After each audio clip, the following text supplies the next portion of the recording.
Tu B'Shvat! My name is Juliana Schreier, and I am the PJ Library Program Professional for the Jewish Federation of Grand Rapids in West Michigan. Tu B'Shvat is known as the New Year for the trees, or the birthday for the trees.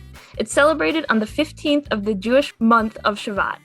That's the time of year that trees first begin to bloom in Israel, even though it's still winter in Michigan.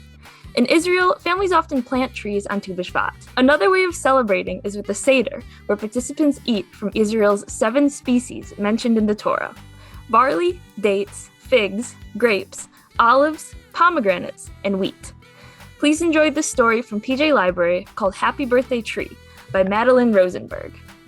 Joni climbed the tree that grew tall and quiet in her front yard. Today was Tu B'Shvat, the birthday of the trees. But Joni's tree didn't look like it was celebrating. It didn't look like it even knew it was having a birthday. Happy birthday, tree, Joni yelled so her voice would reach the highest branch. She sang the birthday song in Hebrew and English. The tree just stood there. I know what you need, Joni said. A party. She climbed down and ran next door to Nate's house. Today is the birthday of the trees, she announced, and we're having a party. What do you get a tree for its birthday? Nate asked. Joni thought a minute. Water, she suggested. Water is boring, Nate said. But trees need it, said Joni. So they filled the watering can and poured water on the tree. The tree looked a little happier. What else? Asked Joni. Sunshine, Nate said.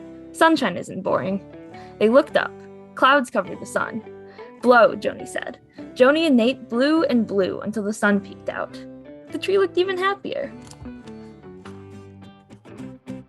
Now what? Nate said. Cupcakes. Joni loved cupcakes.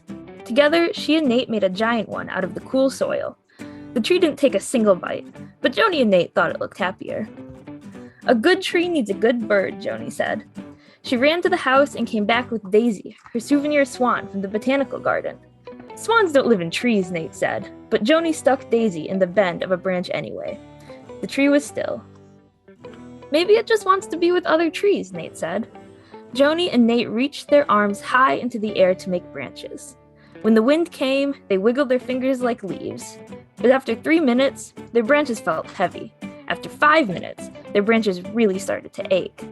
And Joni didn't think her mother or Nate's mother would let them stand in the yard after dark. I have an idea, Joni said. I know just what our tree needs. She ran to the house to tell her mother.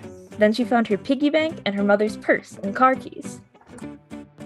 At the nursery, Joni's mother followed Joni and Nate among rows and rows of trees.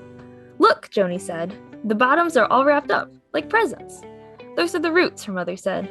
The burlap keeps the soil packed around them so they can stay safe and moist until the tree is planted. At first, it was hard to choose. Then Joni saw a little tree that reminded her of the big tree back home.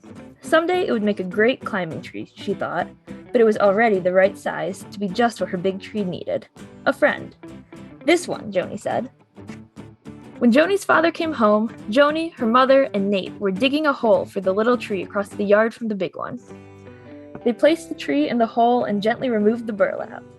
When they were sure the tree was comfortable, they patted the dirt back into place.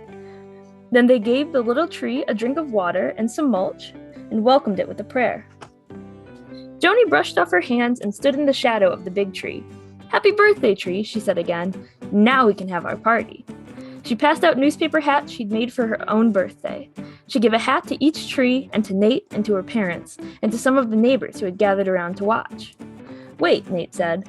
Shouldn't we give something to the new tree? And what about my trees? It's their birthday too. Nate had a yard full of trees. There weren't enough party hats for them, or for the Huffman's trees, or the Kim's trees, or the Baxters. Joni chewed on her lip and thought about what she could give the little tree, and all of the big ones. She spun around in a circle. She hopped on one foot. Then she decided. A promise. I will take care of you, little tree, Joni said. I promise to protect you and water you and love you. I promise I'll be good to you, tree. I'll be good to the trees of the world. Her mother smiled. Her father winked. We promise too, everyone shouted. The trees looked happy. They waved their branches and rattled their leaves. Joni stood on the ground between them. When she closed her eyes, it sounded, just a bit, as if the trees were clapping.